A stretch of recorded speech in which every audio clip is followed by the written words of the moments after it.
It was devastating news for those within her intimate circle, and to the millions of fans who continued to worship her from afar.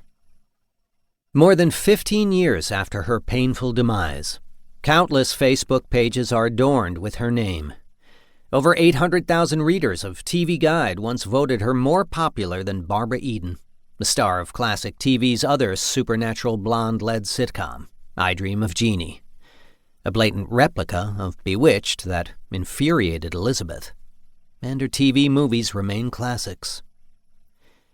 In 1974, she received an Emmy nomination for A Case of Rape, which originally aired on NBC, a decade before the network aired the similarly themed film, The Burning Bed, starring Farrah Fawcett. Case became the first issue-oriented TV movie of its time, helped to change human rights and legislation for rape victims, and registered itself as one of the highest-rated TV movies in history. In 1975, Elizabeth received another Emmy nomination for ABC's The Legend of Lizzie Borden, a namesake and alleged distant sixth cousin that she took a particular delight in portraying, which will soon be remade for the big screen. Her feature films remain revered as well. 1955's The Court Martial of Billy Mitchell, 1963's Who's Been Sleeping in My Bed, in which she co-starred with Dean Martin and good friend Carol Burnett, and Johnny Cool, also released in 1963, directed by William Asher, who died in Palm Desert, California on July 16, 2012 at age 90, due to complications from Alzheimer's disease, whom she met and fell in love with on the set. Approximately 1 year later, on September 17, 1964, Bewitched debuted and was party to the escapist entertainment that America sorely needed amidst the upheaval of the era. Elizabeth, like her contemporary, actress Jane Fonda, to whom she was frequently compared in appearance and talent, protested the country's involvement with Vietnam. Her father was none too pleased with his daughter's political view. Such opposition was an earmark for their entire relationship until the day he died in 1981, succumbing to cancer, like Elizabeth.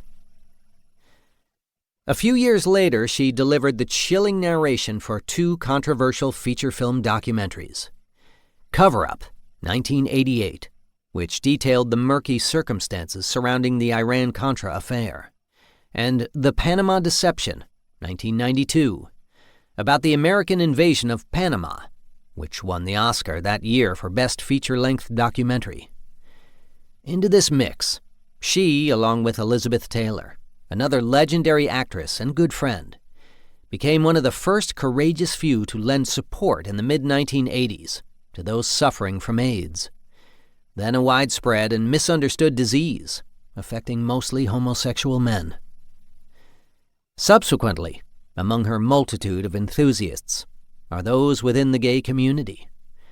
Her appeal and notoriety with this portion of the population is unparalleled, thanks in part to her humanitarian efforts for research into AIDS, no longer just a gay disease.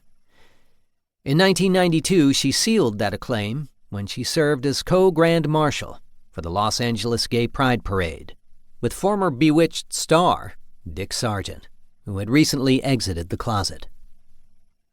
Through it all, the central message of Bewitched, as she suggested, believed, and trumpeted, was prejudice.